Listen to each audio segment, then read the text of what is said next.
She shared a post. A guy who can't deal with a powerful woman isn't a real man. This came right after I expressed discomfort with her plan to spend the weekend at her ex's place. I didn't argue. I simply packed her belongings and left them outside her apartment. When she returned, she found an empty place and a note that read, "Confident enough to stand alone. Aren't you? Hey everyone, massive thanks to all who've subscribed. We're so close to hitting 10,000. If you haven't yet, please hit that subscribe button and help us reach our goal." My ex is now scrambling to find a new place to live because her independent woman's strength didn't include a backup plan after burning bridges. 2 weeks ago, she was boasting online about how strong women don't need weak men. Now, she's struggling to secure an affordable apartment on her part-time income. I'm 32, male, and operations manager at a manufacturing firm, earning about $85,000 a year. I was dating Jessica, 28, for roughly 10 months. She works part-time in social media marketing, pulling in around $25,000 annually. Jessica kept her own studio apartment during our relationship but started staying at my place more often. By month 8, she was at my house 5 nights a week, leaving clothes and personal items, though she kept her lease as a fallback. From the start, Jessica was clear.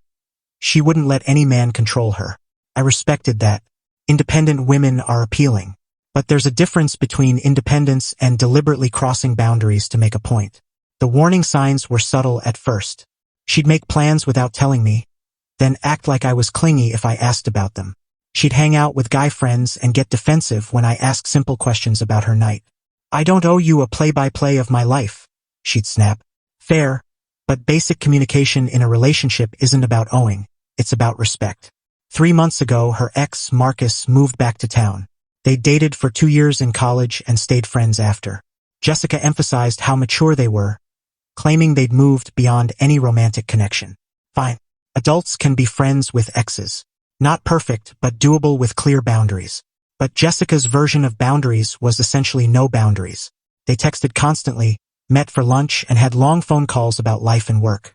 When I said it made me uneasy, Jessica lectured me about trust and insecurity. "If you can't handle me having guy friends, maybe you're not cut out for a serious relationship," she said. I backed off because she had a point. Trust is key. But my instincts told me this wasn't just friendship. 2 weeks ago, Marcus invited Jessica to a music festival 3 hours away. She mentioned it casually over dinner. "Sounds cool," I said. "When are we heading out?" "Oh, you're not coming. It's just me and Marcus catching up. He got 2 tickets months ago." "You're going to a festival with your ex?" "I'm going with my friend. Our past relationship doesn't matter anymore." "Where are you staying?" "Marcus's family has a cabin near the venue. So, my girlfriend planned to spend a weekend at her ex's family cabin for a music festival. Just the 2 of them." "Jessica, I'm not okay with this." That's when she lost it. "I knew you'd try to control me." This is the kind of insecure nonsense that ruins relationships. Not wanting my girlfriend to spend a romantic weekend with her ex isn't controlling. It's having standards. "Standards or possessiveness?" She shot back. "Call it what you want. I'm not okay with it." "Too bad, because I'm going. I won't let your insecurities run my life." "Then we've got an issue." "No, you have an issue. I'm a confident, independent woman who doesn't need her boyfriend's permission to live." That evening, she posted on Instagram, "A guy who can't deal with a powerful woman isn't a real man." She followed it with empowerment quotes about not letting anyone dim your shine. Her friends flooded the comments with support. "Slay, queen. Don't let him hold you back. You deserve better." I saved a screenshot of it all. The next morning, Jessica packed for the festival. "I hope you use this weekend to reflect on whether you can handle a relationship with someone who trusts and respects me," she said. "I'll definitely be reflecting on our relationship," I replied. She kissed my cheek like everything was fine. "I love you. Try not to be jealous while I'm gone." After she left, I spent Friday thinking about her words and actions. The public post ridiculing me for having boundaries was the final straw. That evening, I texted her. "When you're back Sunday, we need to discuss our relationship." She replied, "Fine. Hopefully you'll have chilled out by then." Saturday morning, I started preparing for her return. I collected all her things from my apartment. Clothes, makeup, books, toiletries, everything she'd brought over. It wasn't much, since she kept her own place, but it added up. I packed everything neatly into boxes and bags, taking photos to show I handled her stuff carefully.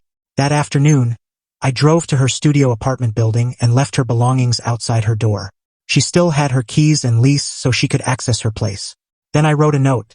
Jessica, you're absolutely right. Strong, independent women don't need men who can't handle their strength. I respect your freedom to make your own choices.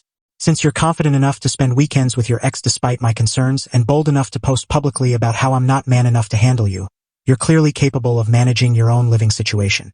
Your things are outside your door. I'm sure a strong woman like you will figure it out from here. Thank you for showing me what true independence means. Tom. I left the note with her stuff. Sunday evening, I updated my social media status to single and waited for her to show up. Around 8 p.m., she arrived with her overnight bag, expecting to walk in like nothing had happened. I met her at the door but didn't let her in. We need to talk, she said. We do, but not inside. Tom, what's going on? You're acting strange. I did the reflecting you suggested. You're right about strong, independent women not needing men who can't handle them. Okay, good. So we can move on. We can move on from this relationship, yes? Her face fell. What do you mean? We're done. You made it clear this weekend that you value your ex's feelings over mine, and your Instagram post showed what you think of men with boundaries. Tom, that post wasn't even about you specifically. It went up 6 hours after we argued about you going away with Marcus. What else could it be about? She glanced at her phone as I showed her the screenshot. A guy who can't deal with a powerful woman isn't a real man. Okay, maybe the timing was off, but it doesn't mean we have to break up. It does. Your stuff is at your apartment. Your key won't work here anymore. I changed the locks. You changed the locks? Tom, this is crazy. This is me letting a strong, independent woman be strong and independent. Where am I supposed to stay? At your apartment. The one you kept because you're so independent. Tom, please, we can fix this. I'm sorry about the post. You're sorry you got caught, not sorry you did it. There's a difference. I love you. I don't want to lose you over this. You lost me when you chose to publicly mock me for having relationship standards. I went inside and locked the door. Update. 2 weeks later, over the next week, Jessica tried everything to get me back.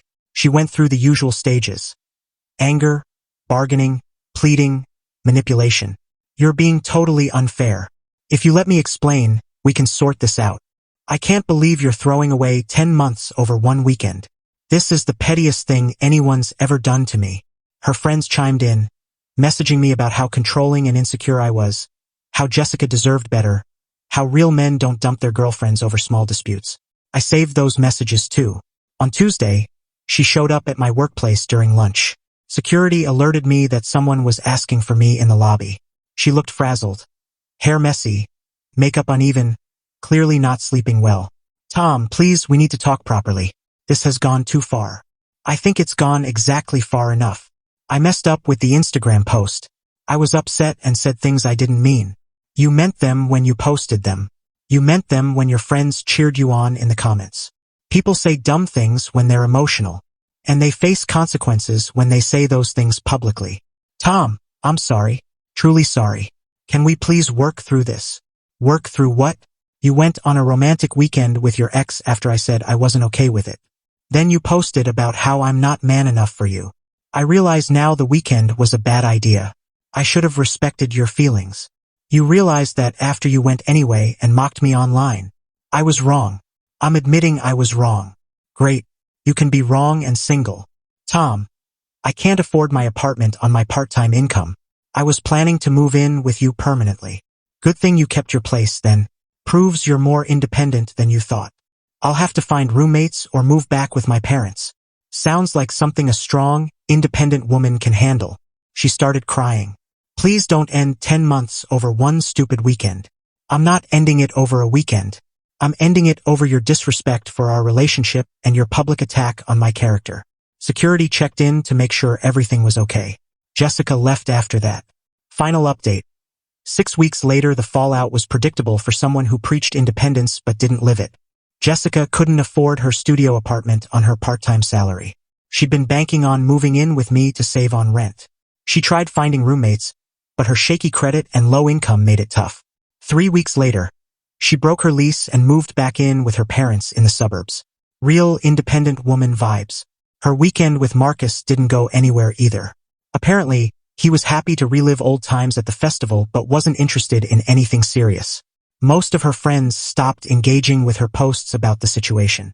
It's easy to hype someone up online, harder to offer real help when they're struggling.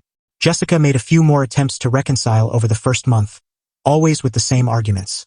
She'd learned her lesson, she understood boundaries now, she was ready to respect the relationship.